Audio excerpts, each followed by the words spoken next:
కూటమి ప్రభుత్వ పెద్దల భూదాహం తీరటం లేదు. ఇప్పటికే రాజధాని పేరుతో అమరావతిలో ఏకంగా 53,000కు పైగా ఎకరాలను తీసుకోగా ఇప్పుడు మరో 44,000 ఎకరాలకు పైగా భూమిని హస్తగతం చేసుకునేందుకు కూటమి సర్కార్ సన్నాహాలు చేస్తోంది. దాదాపు 1,00,000 ఎకరాలను అమరావతి నిర్మాణం కోసం కేటాయించినట్లవుతుంది. అసలు రాజధాని నిర్మాణమే ప్రారంభం కాకపోగా భవిష్యత్తులో విస్తరణ పేరుతో మళ్లీ 1,000 ఎకరాలను రైతుల నుంచి తీసుకోవటానికి చంద్రబాబు చేస్తున్న ప్రయత్నాలపై అన్ని వర్గాల ప్రజలు విస్తుపోతున్నారు. రాజధాని విస్తరణ పేరుతో చంద్రబాబు ప్రభుత్వం మొదలుపెట్టిన మరో మాయాజాలంపై ప్రముఖ జర్నలిస్ట్ కొమ్మినేని శ్రీనివాసరావు కామెంట్ ఇప్పుడు. పిచ్చి కుదిరింది తలకు రోకలి చుట్టండి అన్నాడట వెనకడికి ఒకడు. అలా ఉంది ఏపీ ప్రభుత్వం తీరు. అమరావతి రాజధాని పేరుతో రైతుల భూములు 33,000 ఎకరాలు సమీకరించడమే అతి అనుకుంటే తాజాగా మరో 44,676 ఎకరాల భూమి సమీకరించాలని ముఖ్యమంత్రి చంద్రబాబు నాయుడు ప్రభుత్వం నిర్ణయించిందన్న వార్త తీవ్ర ఆందోళన కలిగించేదే. ఇది రైతులపైనే కాదు, ఆంధ్రప్రదేశ్ ప్రజలపైనే పిడుగుపడ్డ చందంగా చూడాలి. కేవలం తాత్కాలిక భవనాలు తప్ప మరే నిర్మాణం జరగలేదు. అయినా ఇంకా 44,000 ఎకరాలు కావాలని ప్రభుత్వం ప్రతిపాదించడంలో ఏమాత్రం సహేతుకత కనిపించదు. వైఎస్ఆర్ కాంగ్రెస్ తప్ప మిగిలిన దాదాపు అన్ని పార్టీలు చంద్రబాబు జేబులో ఉన్నాయన్న ధైర్యంతో ఈ ప్రతిపాదన చేసినట్లుగా ఉంది. ఇక ఎన్డీఏకి వ్యతిరేకమని జాతీయ స్థాయిలో చెప్పుకునే కాంగ్రెస్ కూడా ఏపీలో తెలుగుదేశంకి పరోక్ష మద్దతుదారుగా ఉంటోంది.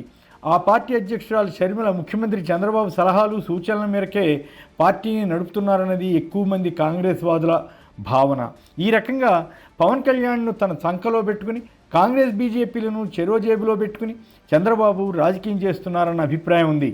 మరో పార్టీ సిపిఐ పైకి టీడీపీని విమర్శిస్తున్నట్లు కనిపిస్తున్నా ఆ పార్టీ మానసికంగా చంద్రబాబుకే ఇంకా దగ్గరగా ఉన్నట్లు వ్యాఖ్యలు వస్తున్నాయి. కాస్తో కూస్తో సిపిఎం మాత్రం స్వతంత్రంగా ఉండడానికి యత్నిస్తోంది. ఈ నేపథ్యంలో చంద్రబాబు ఎంత అడ్డగోలుగా నిర్ణయాలు చేస్తున్నట్లుగా అనిపిస్తుంది. తొలుత 33,000 ఎకరాలు సమీకరిస్తున్నప్పుడే చాలామంది రైతుల్లో తీవ్ర వ్యతిరేకత వచ్చింది. కొంతమంది రైతులు స్వచ్ఛందంగానే ఇచ్చినా అసమ్మతి తెలిపిన వారి సంఖ్య కూడా గణనీయంగానే ఉంది. వారిలో కొన్ని గ్రామాల వారికి మద్దతుగా పవన్ కళ్యాణ్ అప్పట్లో మీటింగులు కూడా పెట్టారు. ఆనాటి చంద్రబాబు ప్రభుత్వంపై తీవ్ర విమర్శలు గుప్పించారు. కానీ ఆ తర్వాత ఆయన వైఖరి మారిపోయింది. ఇలా చంద్రబాబు ప్రభుత్వం బరితెగించి మళ్ళీ 44,000 ఎకరాల భూమి సమీకరించడానికి పూనుకుంది. దీనిపై రైతు వర్గాల్లో సహజంగానే వ్యతిరేకత వస్తుంది. ఇప్పటికే అమరావతిలో రియల్ ఎస్టేట్ పుంజుకోవడం లేదన్న ఆందోళన ఉంది. విశాఖతో సహా ఏపీలోని ఏ పట్టణంలోనూ రియల్ ఎస్టేట్ ఆశాజనకంగా లేదు. భూ సమీకరణ ద్వారా 3 పంటలు పండే పచ్చడి పొలాలను ప్రభుత్వం బీడులుగా మార్చింది.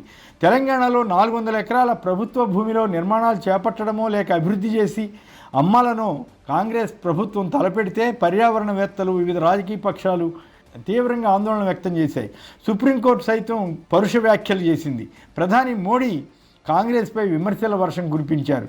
అలాంటిది అమరావతిలో 1,00,000 ఎకరాల భూమిని అవసరం లేకపోయినా తీసుకుంటున్న తీరుపై ప్రధానితో సహా ఏ వ్యవస్థ సరైన తీరులో స్పందించడం లేదనిపిస్తుంది.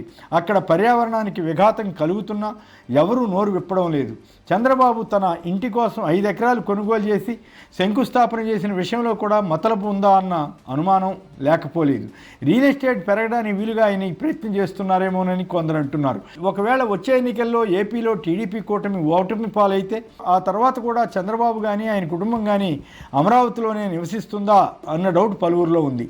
చిత్రం ఏమిటంటే చంద్రబాబు అమరావతిలో గజం 60,000కు పైగా ఉందని ప్రచారం చేస్తున్నా ఆయన కుటుంబం మాత్రం 5 ఎకరాల భూమిని గజం 7,500కే కొనుగోలు చేసిందట. రిజిస్ట్రేషన్ అయితే గజం 5,000కే చేస్తారు.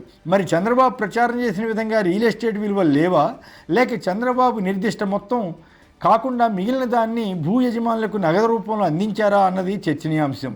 50,000 మంది పేదలకు గత ప్రభుత్వం సెంటు భూమి చొప్పున కేటాయిస్తే దాన్ని వెనక్కి లాక్కుంటున్న కూటమి ప్రభుత్వం ధనవంతులకు మాత్రం ఎకరాల్లో ఇళ్లు కట్టుకునే వెసులుబాటు కల్పిస్తోందన్నమాట. రైతుల గుండెలు గుబేలుమనేలా ప్రభుత్వం అదనపు భూమి సమీకరణకు సిద్ధమవుతున్న తరుణంలో ఈనాడు, ఆంధ్రజ్యోతి వంటి ఎల్లో మీడియా మాత్రం చంద్రబాబు సర్కారుకు వంత పాడుతూ కథనాలు ఇస్తోంది. ఈనాడు మీడియా ఎంత దారుణమైన కథనాన్ని ఇచ్చిందంటే రైతుల విజ్ఞప్తి మేరకే అదనంగా మరో 44,000 ఎకరాల భూమిని తీసుకోవాలని తలపెట్టారట. మంత్రి నారాయణని కలిసి వారు ఈ మేరకు కోరారట. అమరావతిలో విమానాశ్రయానికి 4-5 వేల ఎకరాలు సేకరిస్తారట. ఇక్కడికి 30-40 కిలోమీటర్ల దూరంలో గన్నవరం విమానాశ్రయం ఉంది. అక్కడ విస్తరణకు కూడా భూమి తీసుకున్నారు. వారిలో పలువురికి అమరావతిలో ప్లాట్లు ఇచ్చారు. ఇంత చేసి ఆ విమానాశ్రయం కాదని మరొకటి కడతారట. ఇప్పటికే పచ్చడి పొలాలను బీడిపెట్టి రైతులకు కౌలు రూపంలో ఏటా 100 కోట్లు చెల్లించాల్సి వస్తుంది.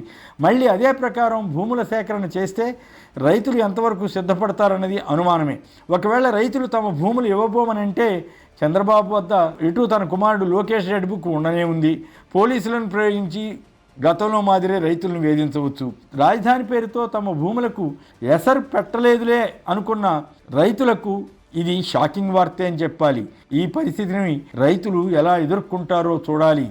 నిజానికి ఇది అక్కడి అమరావతి రైతులకే కాదు, రాష్ట్ర ప్రజలందరికీ భారమే.